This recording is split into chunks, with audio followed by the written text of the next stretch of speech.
बहुत ही कम समय लेते हुए हम लोगों ने रिटायरमेंट चैप्टर के गेनिंग और जो न्यू प्रॉफिट शेयरिंग रेशियो निकालने की जो विधि है, जो टेक्निक है, उसको हमने सीखा।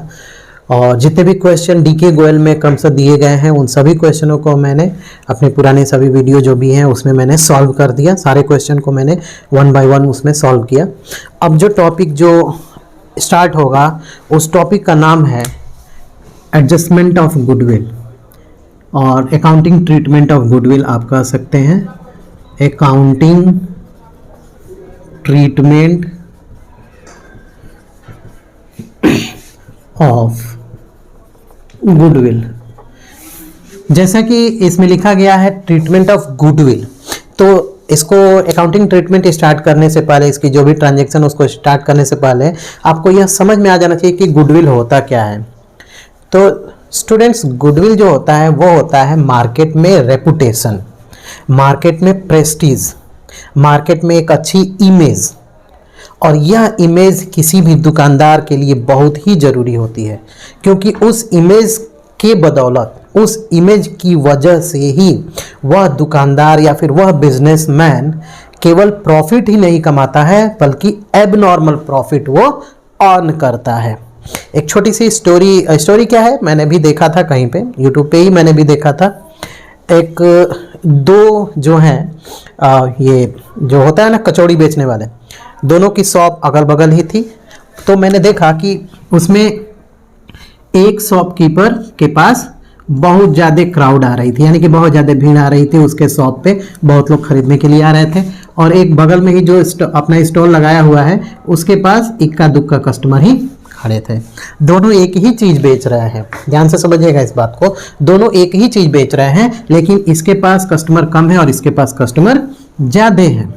ठीक है, तो अब इसके पास कस्टमर कम क्यों है, रीज़न है, बट उसमें हुआ क्या, मैं उस चीज़ को, बड़े मज़ेदार वो चीज़ है। तो यहाँ पे क्या है ना कि एक कस्टमर खड़ा था, किसी ने रिकॉर्डिंग कर लिया हो गया और यूट्यूब पे अपलोड कर दिया हुआ। यहाँ पे एक कस्टमर खड़ा था और ये कस्टमर क्या है ना भाई, इसको भी लगा होगा कि यहाँ पे भीड़ बहुत ज़्यादा है, तो वो कस्टमर भी इस शॉप पे आ गया। और फिर क्या था, अब तो इन दोनों जो शॉपकीपर हैं वो दोनों अपने में ही पूरे रोड पे ही पूरा सर फोड़ावल कर लिए सब। तो यहाँ पे मैटर ये नहीं है कि उन्होंने झगड़ा क्यों स्टार्ट किया या फिर क्या, मैटर ये है कि क्या रीज़न था कि इस सेलर के शॉप पे बहुत सारे कस्टमर थे और इसके पास कम कस्टमर थे। तो बहुत सारे रीज़न हो सकते हैं। प्रोडक्ट आप क्या बेच रहे हैं, उसकी क्वालिटी क्या है, उसकी क्वालिटी के साथ साथ आप कस्टमर को कैसे सर्व कर रहे हैं, आप कस्टमर को कैसे डील कर रहे हैं, आपके अंदर पेशेंस है कि नहीं है, क्या आप चलाते हैं कस्टमर पे, क्या आप रूडली बिहेव करते हैं कस्टमर के साथ। तो ये सभी जो है ना मार्केट की गुडविल को बनाती है। केवल एक अच्छा प्रोडक्ट ही नहीं बनाता है कि आप बहुत अच्छे प्रोडक्ट दे रहे हैं लेकिन आपका बिहेवियर अच्छा नहीं है। बहुत सारी चीज़ें आती हैं उसमें जो एक अच्छा रिलेशन बनाता है मार्केट में कस्टमर के साथ। और फिर होता क्या है, कस्टमर बार बार आपके शॉप पे, आपके बिजनेस से गुड्स को, आपके प्रोडक्ट को बार बार खरीदते हैं। It means a goodwill is that thing for the company, for the business, which will promote to the buyers, to customer to resort at one place again and again। यानी कि यह एक ऐसी शक्ति है जो कि कस्टमर को यह बार बार प्रभावित करती है कि आप जाओ और उसी जगह से चीज़ों को खरीदो। इससे होता क्या है, इससे होता यह है कि पहला तो आपका जो कस्टमर है आपके साथ रेगुलरिटी बेसिस पे आप ही के साथ बना हुआ है। और दूसरी बात, आपकी प्रॉफिट क्या हो रही है, बढ़ रही है। यानी कि आप केवल प्रॉफिट ही नहीं अर्न कर रहे हो, आप एबनॉर्मल प्रॉफिट में अर्न कर रहे हो। तो होता क्या है ना कि जब कोई पार्टनर रिटायर होता है, सपोज मान लो, अब एक एग्जांपल ले लेते हैं, ABC 3 पार्टनर थे, तीनों ने एक फॉर्म स्टार्ट किया, तीनों ने कैपिटल लगाया। तो क्या ये केवल कैपिटल ही लगाते हैं बिजनेस में?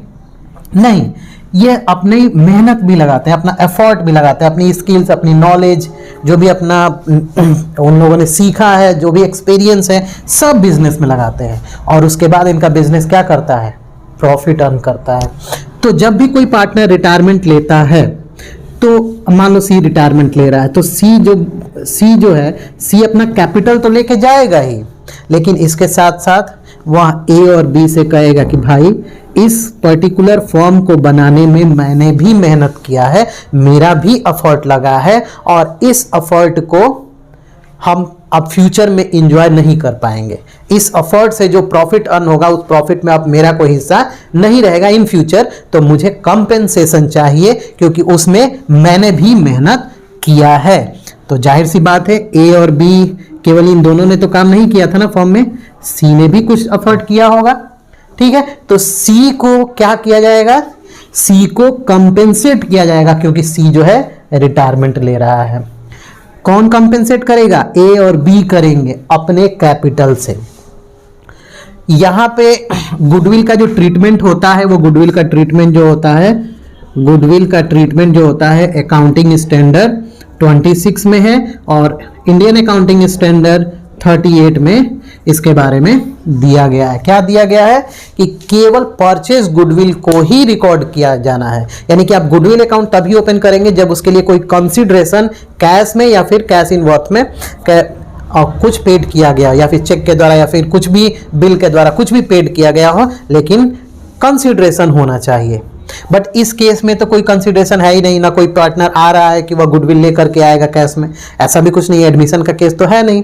तो फॉर्म कैसे अपने रिटायरिंग पार्टनर को गुडविल में गुडविल का हिस्सा पेड करेगी, तो फॉर्म करेगी क्या, गुडविल का वैल्यूएशन करेगी। क्या करेगी, वैल्यूएशन ऑफ गुडविल। ठीक है, क्या करेगी फॉर्म, गुडविल का वैल्यूएशन करेगी। तो कभी कभी क्वेश्चन में आपके वो मेथड भी दे सकते हैं जो आपने change in the profit sharing ratio of existing partner में पढ़ा था। थ्री मेथड्स आपने पढ़ा था ना, एवरेज प्रॉफिट, फिर उसके बाद आपका था सुपर प्रॉफिट मेथड, और तीसरा जो था वो क्या था आपका कैपिटलाइजेशन मेथड। ठीक है, तो ये तीनों मेथड आप यूज करके आपने गुडविल निकाला। तो या तो वैल्यूड गुडविल दे दिया रहेगा क्वेश्चन में लिख दिया रहेगा form valued goodwill is this, या फिर एक प्रॉफिट दे दिया रहेगा 2-3 सालों का और आपको मेथड यूज करके गुडविल को निकालना होगा। तो मोस्ट ऑफ द केस में आपको होगा क्या, आपको गुडविल दे दिया रहेगा। अब इसमें भी आपको थोड़ा ये एक चीज समझने की जरूरत है कि आपको क्वेश्चन में 2 तरीके का गुडविल मिलेगा, क्योंकि गुडविल 2 तरीके का होता भी है, एक होता है वैल्यूड गुडविल, दूसरा होता है सेल्फ जनरेटेड गुडविल। ठीक है, तो जो इनसाइड द बैलेंस शीट होगा, इनसाइड द बैलेंस शीट इसमें it means in asset side जो गुडविल दिया होगा वो सेल्फ जनरेटेड गुडविल होता है, और उसको आपको क्या करना पड़ेगा, राइट ऑफ करना पड़ेगा। तो सेल्फ जनरेटेड गुडविल को राइट ऑफ करने के लिए आपने एडमिशन वाले केस में आपने पढ़ा था, क्या करते हैं, सेल्फ जनरेटेड गुडविल को सभी पार्टनर के कैपिटल से राइट ऑफ करते हैं, यानी कि यहाँ पे सी जो रिटायरिंग पार्टनर है उसके भी कैपिटल को आप यूज करेंगे। So if in the question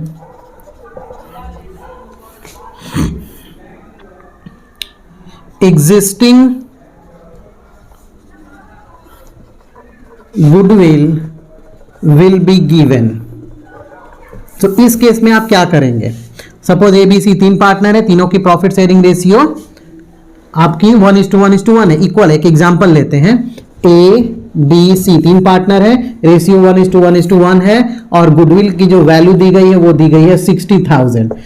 ये एग्जिस्टिंग गुडविल है, ये वैल्यूड गुडविल नहीं है, इसको सेल्फ जनरेटेड गुडविल बोलते हैं। तो इस गुडविल का ट्रीटमेंट आप क्या करेंगे, ये बैलेंस शीट में दिया रहेगा एसेट साइड में, तो पहले इसको करेंगे क्या, इसमें से आप कंपेंसेट नहीं करेंगे रिटायरिंग पार्टनर, इसको राइट ऑफ करेंगे। ठीक है ना, तो इसको राइट ऑफ करेंगे तो क्या करेंगे, ये तीनों पार्टनर के कैपिटल अकाउंट को डेबिट कर देंगे, A's capital account debit, B capital account debit, C capital account debit, और 2 गुडविल राइट ऑफ करेंगे तो ये खत्म हो जाएगा क्योंकि ये प्रॉपर्टी होता है, खत्म हो गया। 60,000 इंटेंजिबल है ना, तो अब इस कितना राइट ऑफ होगा, 20,000 20,000 एंड 20,000। तो सबसे पहले कोई पार्टनर रिटायरमेंट ले रहा हो या फिर कोई भी चेंजेज आप कर रहे हैं ना, तो गुडविल भी प्रभावित होता है और गुडविल को आपको राइट ऑफ करना पड़ेगा। कौन से गुडविल को, एग्जिस्टिंग गुडविल को। ठीक है, वैल्यूड गुडविल को कभी आप राइट ऑफ नहीं करेंगे क्योंकि वैल्यूड गुडविल बैलेंस शीट में नहीं दिया रहेगा, वो बाहर दिया रहेगा, क्योंकि वो उसको जब रिटायरमेंट ले रहा है उस समय वैल्यू किया गया है उसका, ताकि कंपेंसेशन दिया जा सके, ठीक है। और दूसरे तरह का गुडविल कैसा होगा, उसका ट्रीटमेंट कैसे करेंगे, इसी एग्जाम्पल को लेते हैं। अगर लिख दिया यहाँ पे valued goodwill, form valued goodwill, या फिर if in the question valued goodwill will be given, suppose 60,000 valued goodwill ही है और रिटायरमेंट कौन ले रहा है, मान लीजिए अगर सी रिटायरमेंट ले रहा है, ठीक है, तो सी की हिस्सेदारी इस गुडविल में कितनी होगी, तो निकालेंगे C's share in goodwill. Firm की 60,000 गुडविल वैल्यू की गई है, 60,000 का उसके रेशियो से मल्टीप्लाई कर देंगे, 1/3 है 20,000। तो अब ये 20,000 जो है ना कौन देगा, ए और बी देगा, कोई जरूरी नहीं है कि दोनों देंगे, कोई एक भी दे सकता है, ये डिपेंड करेगा कि गेन कौन कितना कर रहा है। सी के रिटायरमेंट लेने से सी के हिस्से की रेशियो को कोई ना कोई तो लेगा ना, तो अगर वो ए लेगा तो केवल ए पेड करेगा, केवल बी लेगा तो केवल बी करेगा, अगर दोनों लेंगे तो दोनों पेड करेंगे। हम यहाँ एक छोटा सा एग्जांपल ले लेते हैं कि दोनों ले रहे हैं और दोनों इक्वली ले रहे हैं, तो दोनों इक्वली लेंगे ना, तो इस 20,000 को जो रिटायरिंग पार्टनर का गुडविल आया है इक्वली पेड करेंगे। तो पेड करेंगे तो क्या होगा, जब भी कोई पार्टनर पेड करता है ना आउट ऑफ कैपिटल, तो कैपिटल हमेशा क्रेडिट होता है, उसको डेबिट में लिखेंगे, क्योंकि कैपिटल लायबिलिटीज होता है फर्म के लिए, और लायबिलिटीज फर्म की घटेगी क्योंकि कैपिटल घटेगा, तो लायबिलिटीज घटेगी तो डेबिट क्रेडिट से डेबिट में हो जाएगा। और किसको पेड करेंगे, सी को, तो सी को उसके कैपिटल में ट्रांसफर करेंगे ना, तो सी का कैपिटल बढ़ेगा। तो जब वैल्यूएशन ऑफ गुडविल करेंगे और उसका अकाउंटिंग ट्रीटमेंट करेंगे तो क्या एंट्री होगी, A is capital account debit, B is capital account debit, क्योंकि यही दोनों गेन कर रहे हैं ना, तो इन दोनों का, क्योंकि एंट्री होती है gaining partners capital account debit to retiring partner capital account, तो ये दोनों गेन कर रहे हैं, इक्वली गेन कर रहे हैं। और रिटायरिंग पार्टनर कौन है, सीज है, तो सीज कैपिटल अकाउंट डेबिट हो जाएगा। सी को कितना कंपनसेशन मिलेगा, 20,000, क्योंकि उसके गुडविल में हिस्सेदारी कितनी आई थी, 20,000। अब किस रेशियो में उसको कंपनसेट करेंगे, सब इक्वली, तो 10,000 ए देगा और 10,000 बी होगा। ये एंट्री कंप्लीट हो गया। तो स्टूडेंट इसी तरह से आप गुडविल वाले जो ट्रीटमेंट है, अकाउंटिंग ट्रीटमेंट है, वो करेंगे। तो इसमें हम क्वेश्चन देखते हैं और उस क्वेश्चन को सॉल्व करते हैं। तो इस गुडविल पे बेस्ड एक क्वेश्चन को ट्राई करते हैं, क्वेश्चन को सॉल्व करते हैं। Question number 16A DK Goyal की बुक से ही है, 16A। इस क्वेश्चन में क्या है, तीन पार्टनर है L, M and N, 4:3:2 ratio है, L, M, N, 4:3:2। इस रेशियो को आप फ्रैक्शन में लिख सकते हैं 4/9, 3/9 एंड 2/9। अब इसमें दिया क्या है कि एम रिटायर हो रहा है और जो गुडविल है जब रिटायरमेंट वो ले रहा है तो उस वक्त वैल्यूएशन कितना किया गया है गुडविल का, तो जो वैल्यूड गुडविल जो क्वेश्चन में दिया गया है वैल्यूड गुडविल, वो वैल्यूड गुडविल आपका है 1,08,000, ठीक है। तो 1,08,000 वैल्यूड गुडविल है, तो रिटायरिंग पार्टनर को कितना कंपनसेशन मिलेगा, तो जो रिटायरमेंट ले रहा है, कौन रिटायरमेंट ले रहा है, एम रिटायरमेंट ले रहा है, यानी कि ये मिडिल वाला पार्टनर, 3/9 उसकी हिस्सेदारी है, तो उसकी हिस्सेदारी से गुडविल में मल्टीप्लाई कर देंगे, तो क्या होगा, एम शेयर इन गुडविल, ये होगा 1,08,000 इंटू 3/9, 36,000, यानी कि 36,000 इसको पेड करना है। किसको पेड करना है, एम को पेड करना है, एम को पेड करना है, एम पेड नहीं करेगा, एम को मिलेगा कितना, 36,000। कौन कौन देगा, ये डिपेंड करता है कि कौन गेन कर रहा है, तो गेनिंग रेशियो निकालना पड़ेगा। गेनिंग रेशियो हम लोग निकाल लेंगे, क्यों, क्योंकि क्वेश्चन में जो है न्यू रेशियो दिया रहा है। स्टूडेंट कभी भी क्वेश्चन में न्यू रेशियो नहीं दिया हो तो जो ओल्ड रेशियो होगा वही गेनिंग रेशियो भी होगा। तो यहाँ पे न्यू रेशियो तो दे दिया है तो निकालना पड़ेगा। कैसे निकालेंगे, computation of gaining ratio, new minus old हो जाएगा, तो न्यू रेशियो कितना है, एल का 5/8 माइनस एल का ओल्ड रेशियो कितना है 4/9, 72 हो जाएगा, 45 माइनस 32, 13/72, और L के बाद फिर N कितना गेन कर रहा है, तो L का न्यू रेशियो कितना है 3/8 माइनस ओल्ड रेशियो कितना है 2/9, 72 एलसीएम होगा 27 minus 16, 11/72. These are the gaining ratio of this continuing partner L and N. तो इस रेशियो में ये क्या करेंगे, कंपेंसेट करेंगे। किसको कंपेंसेट करेंगे, जो रिटायरिंग पार्टनर है उसको, M को। ठीक है, तो कितना कितना इनको देना पड़ेगा देखते हैं। L will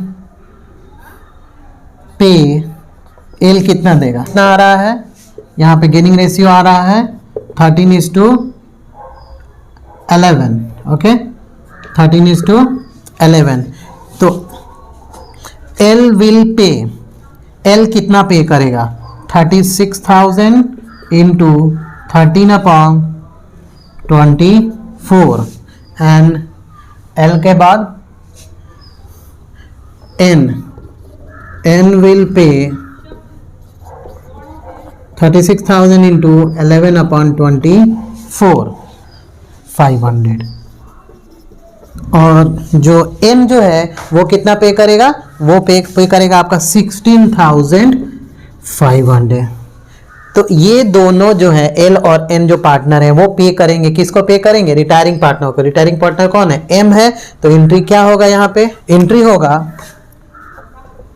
L capital account debit, N capital account debit to, जो रिटायरिंग पार्टनर है उसको रिसीव होगा तो उसका कैपिटल क्रेडिट होगा, M capital account 19,500, 16,500 and then 36,000, being goodwill compensated by continuing